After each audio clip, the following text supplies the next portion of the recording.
Close the door, Brad said, not looking up from his phone. I knew from the second I stepped into that off-brand beige conference room, with its stained carpet tiles and the faint smell of someone's microwaved salmon lunch, that something was off. Maybe it was the empty chair next to him, the one usually reserved for HR during these performance reviews. Maybe it was the way he was grinning like he just won a free round of golf, instead of prepping to evaluate the person who'd single-handedly kept Nerveware's Backend from collapsing into a pile of flaming JavaScript spaghetti. So, he started, flipping open a manila folder like he was unveiling my obituary. Your works. Fine. Fine. This is the same company that couldn't run payroll on time until I patched their janky legacy system at 2 a.m. from my bathroom floor with food poisoning and a heating pad on my spine. Brad leaned back, arms behind his head like he was auditioning to be the new face of mediocrity. But let's be honest. You're more of a code monkey than anything else. I blinked. Excuse me? Head down, keyboard clacking. Great at writing code, not so much at strategic thinking. Oh, that's how this was going to go. He smiled, the kind of smile that usually comes before someone tells you your dog died, except this time the dead thing was my faith in corporate loyalty. So we're passing on the raise this year. Budget's tight. And frankly, we need people who think bigger. That's when something in me stopped. Not like a snap, more like the click of a lock turning. Cold, clean, final, and hey, if you're feeling that little click too, maybe take a second and tap subscribe. I'm clawing my way to my first 10,000 subscribers, and you hitting that button helps more than you know. Seriously, let's make chaos pay. I kept my face still, even though inside my blood was boiling like overclocked CPU cores in a summer server room. I wanted to ask if Brad even knew what I did day to day.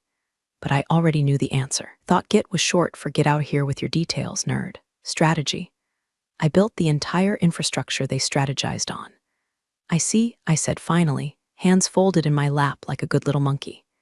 He nodded, mistaking composure for compliance. I guess that's the problem with people like Brad. They think silence means submission.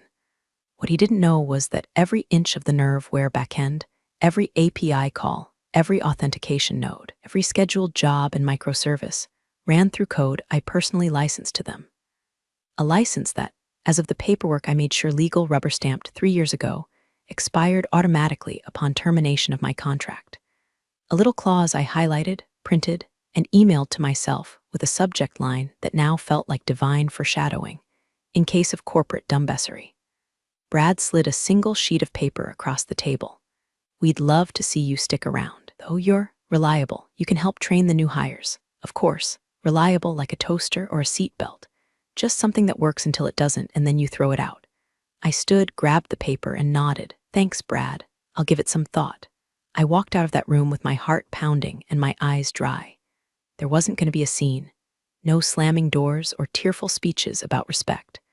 I wasn't going to give them the satisfaction of seeing me flinch. But as I returned to my desk, my kingdom of quietly humming Docker containers and terminal windows whispering secrets, I felt a calm settle in.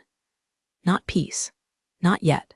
But the slow, glacial shift of tectonic plates beneath a fault line. Because what they didn't realize is that I'd been preparing for this day for years. It started in a Starbucks off I-75, the kind where the Wi-Fi drops every time someone microwaves a panini. Nerveware was still just 3 guys with startup breath and a Google Slides pitch deck. They couldn't afford a dev team, so they pitched me equity and the promise of making something disruptive. Disruptive, in this case, meant they couldn't afford to pay me until Series A and needed someone stupid or desperate enough to build their entire back-end infrastructure solo. I was both, so I said yes. And I built it. Nights, weekends, lunch breaks with cold pizza, and a second monitor jammed between a toaster and a cat tree. While other people were out living, I was setting up scalable load balancers and dependency injection systems like a one-woman dev army. No one reviewed my code. No one offered to help, but they sure as hell bragged about it in investor calls. I remember hearing the CEO describe our world-class proprietary infrastructure like he hand-coded it from mountaintop scrolls. I was still debugging race conditions with one eye and babysitting a Jenkins pipeline with the other. They gave me a handshake, some equity promises printed on vapor, and a vague email chain approving me to build everything through my own LLC. For liability reasons, they said. I smiled and nodded. Fine, I'll be the contractor. But the contract? Oh, I wrote that thing like a prenup from hell. Clause 14b. License to use core backend infrastructure, non-transferable. Expires upon voluntary or involuntary termination of agreement. Buried in legalese. Signed by all three co-founders. And because I knew the universe loves irony, I highlighted it in yellow, screenshot it, printed a copy, and emailed it to myself. Subject line, for when they forget who built this house. The betrayal wasn't loud. It was slow, drip by drip. They stopped inviting me to product meetings. Stopped asking what the system could do, and started dictating what it must do. Features stacked like Jenga blocks. Just a quick update turned into full architecture shifts on 2-day deadlines. And when things worked, Brad took the credit. When they didn't, guess whose inbox got lit up at 3 a.m. with urgent bug please fix. Somewhere along the way, I realized I wasn't an employee, I was duct tape. The unglamorous, overused, underappreciated miracle holding everything together until the second they thought they could replace me with something flashier. So I planned. I automated license checks. Set up authentication against a private server I owned, 1 heartbeat ping per day to validate backend access. Silent, invisible, and when that heartbeat stopped, the system would lock like a bank vault. I documented everything, in my own words, in my own tools, not out of paranoia, of pattern recognition. I'd seen this movie before. Girl builds kingdom, kingdom forgets girl, kingdom falls. They thought they owned the castle. I just rented it to them. Month to month, with a very clear eviction clause. So when Brad dropped that code monkey line like he was reading off a meme he barely understood, I didn't snap because I was hurt. I didn't even flinch because I was mad. I flinched because I knew they were already dead. They just didn't know it yet. I turned in my resignation like I was handing over a library book. Clean, quiet, overdue in all the right ways. 2 weeks' notice, gracious tone, not a single passive-aggressive syllable. My subject line simply read, transition plan, dated exactly 13 days before my license's expiration clause hit. Not 14, not 12. 13, so the last full day of my employment would land the day before the backend's heartbeat check failed. The system would keep breathing until midnight. Then it would flatline. I waited for the explosion. Instead, I got Brad. He skimmed the email on his phone mid-bagel bite, cream cheese stuck in his beard like he'd been licking a fax machine. All right. Well, we'll start posting your role ASAP. Should be easy to get someone offshore. Half the cost, right? I nodded, keeping my face neutral while my brain made a short list titled, Reasons Brad Will Cry in Q4. One of the interns, sweet kid named Marcus, peeked over the cubicle an hour later and whispered, "Is it true? You're leaving?" I nodded again, and he looked like someone had told him Santa got laid off. But who's gonna fix the Jenkins pipeline? Who knows the cron job schedules? Who understands the fallback routing schema? I smiled. Apparently someone offshore. Half the cost. I walked back to my desk like a ghost attending her own funeral. I didn't touch a line of code. Just opened up my monitoring dashboard, ran the final diagnostics, and downloaded everything. Server logs, API request histories, load balance reports, token refresh rates, hell, even a snapshot of the AWS billing spikes during our last product launch. Not because I needed them. Just receipts. I wanted proof of the kingdom I built before they tried to tell people it was made of straw and monkey paws. I saved it all on an encrypted drive labeled Peach Cobbler Recipes, because Brad once asked if YAML was some kind of vegan spread, and I didn't trust him not to go snooping in a petty panic. The office buzzed with Monday apathy. No fanfare. No balloon drop. Not even a stolen sticky note off my monitor. That's what hurt the most, weirdly, not the insult, not the raised denial, not even the offshore jab, but how little it mattered that I was leaving. After years of keeping the entire operation running on spit, caffeine, and code witchery, I could have walked out that door with my laptop flaming like a Viking funeral, and no one would have blinked. Good, because when the lights went out, I wanted them to be confused. I wanted the confusion to ferment into dread. I wanted them to look around and ask themselves, wait, who used to handle this? And then remember the woman they called a code monkey, one they thought was just another cog in their dusty machine. The one who left with a smile, a clean resignation letter, and a heartbeat server ticking like a doomsday clock, taped behind a wall no one thought to check. They had 13 days. I had all the time in the world. They brought in a team from somewhere that looked good on a PowerPoint. 5 devs in matching company-issued polos, smiling like they were about to fix the plumbing instead of entering a digital minefield laced with traps only I understood. Management beamed like proud parents. Brad even clapped a hand on one of their shoulders and said, "This is the dream team, folks. Time to modernize our stack." They didn't even know which language half the stack was. First day, they tried to log into the Backend dashboard. Got a credential mismatch error. Tried again. Locked out. They flagged IT. IT flagged Ops. Ops flagged Legal. Legal flagged me, except I wasn't there anymore. I was on my back porch, drinking iced coffee and watching squirrels fight over a Dorito. The big one won, just like I planned. By day 3, they attempted a full migration. No rollback protocol, no dry run, just balls-out chaos. They spun up a new environment, tried to mirror the backend code from the repo, only to realize the repo hadn't been touched in months because the live code was continuously deployed from a private server, my private server. The validation ping fired off at midnight. It went out like usual, but this time it came back with a 403, license expired, and with that, the heartbeat stopped. Services began failing like dominoes with vertigo. First, the client dashboards went down. Then the analytics suite and the authentication API. Suddenly, users couldn't log in, admins couldn't access records, and error logs were generating so fast they looked like slot machines having strokes. They tried restarting containers. No dice. They checked system status. All green except the part that mattered, the license verification endpoint, which was now returning exactly one word in the response body. Bye. Marcus, the intern, now awkwardly titled temporary sysadmin, raised his hand during the morning stand-up. Hey, I think the system was tied to an external license server, and it's rejecting all attempts to connect since Olivia left. Brad waved him off. It's probably just a DNS caching issue. Clear it and move on. Pretty sure it's not that. Marcus, please, let the professionals work. The professionals were busy trying to Docker compose a sandbox environment using a README I wrote in 2019 that explicitly stated, in bold, "This is a temporary dev environment. Use for staging at your own risk." Seriously. Brad, don't touch this.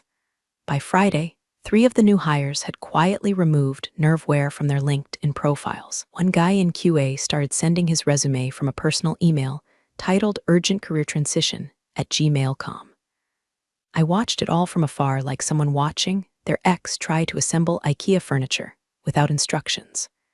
Sure, you feel a pang of guilt until you remember how that ex told you flat pack assembly was a man's job.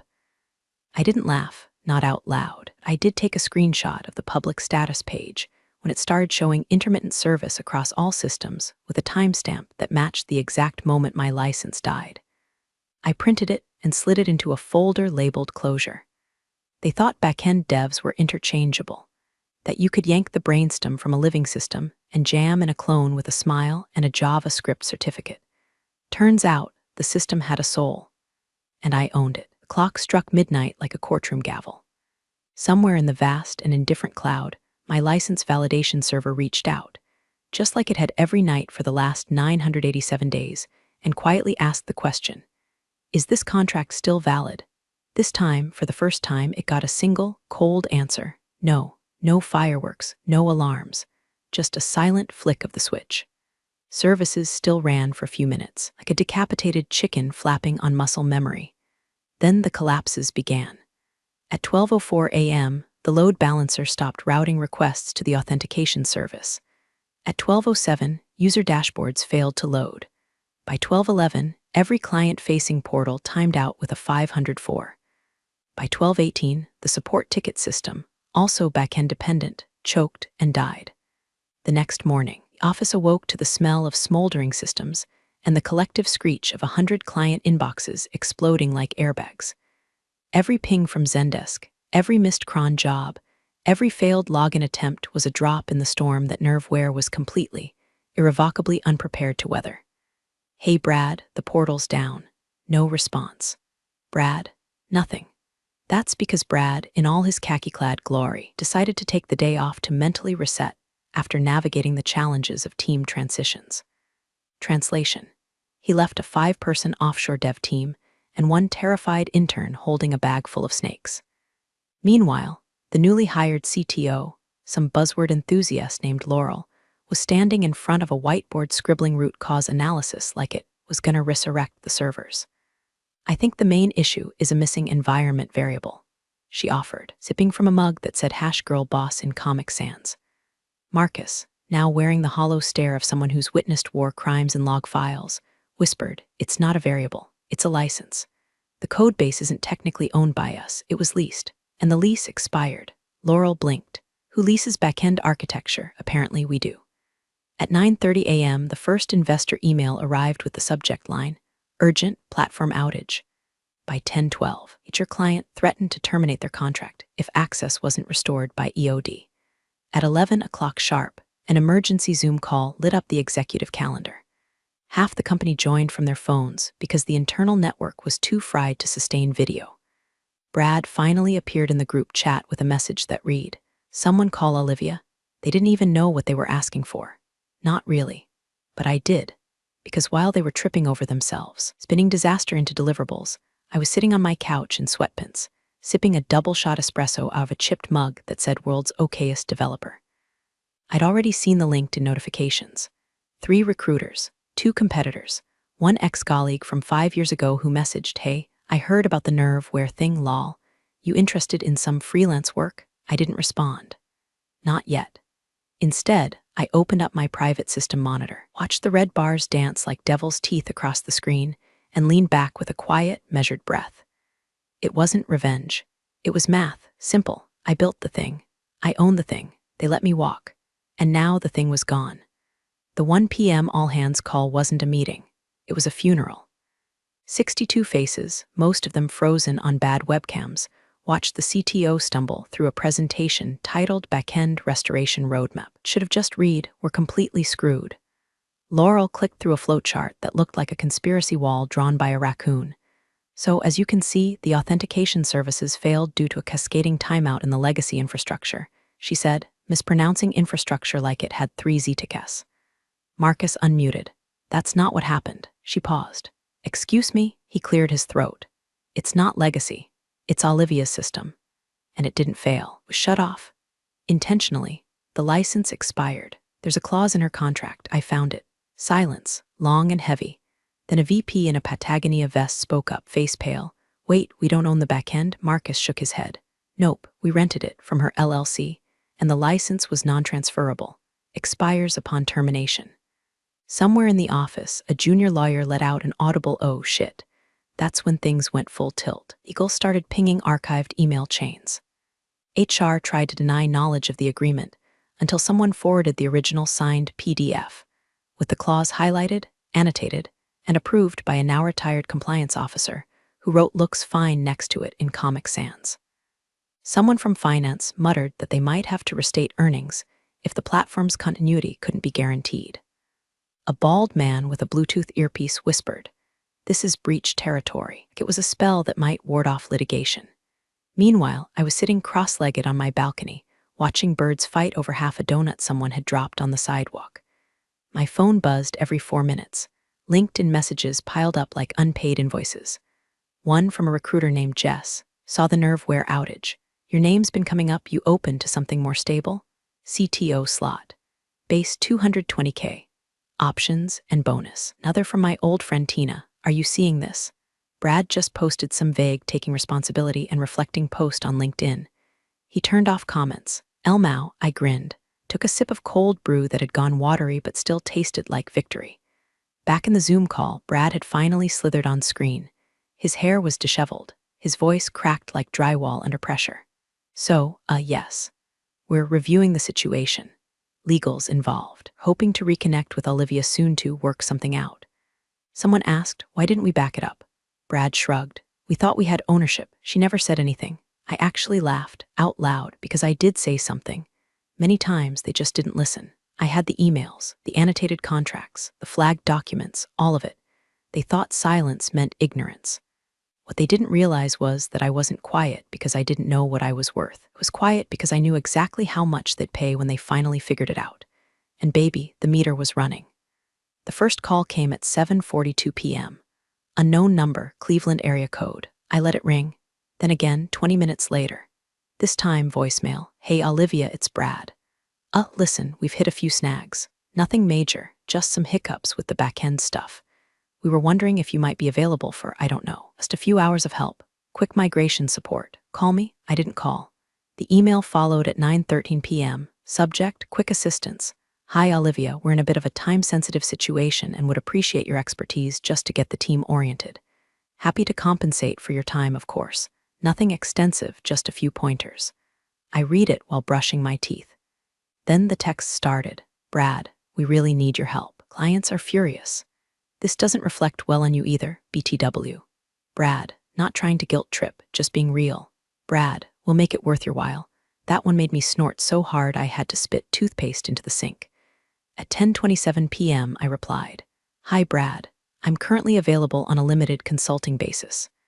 My rate is $475/hour with an 80-hour minimum. Full upfront payment required to reserve time. I do not work under NDA, non-compete, or any derivative gag clause. Scope of work must be provided in writing before the first session. Please let me know if you'd like an invoice. He didn't respond for 8 hours. At 6:02 a.m. the next morning, I woke up to this. Fine, we accept. Please send invoice and terms. Oh, now they were ready to talk.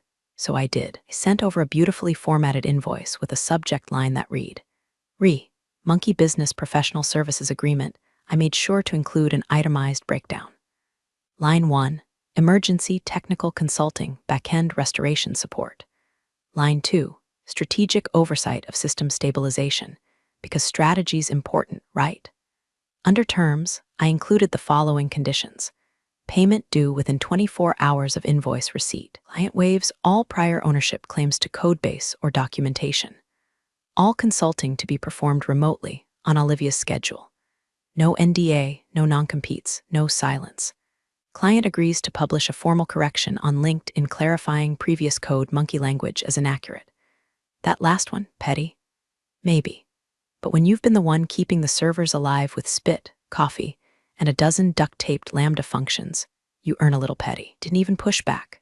Within hours, payment hit my account in full. 80 hours at my rate, prepaid, for a job I could finish in 3, because this was never about time. It was about proof.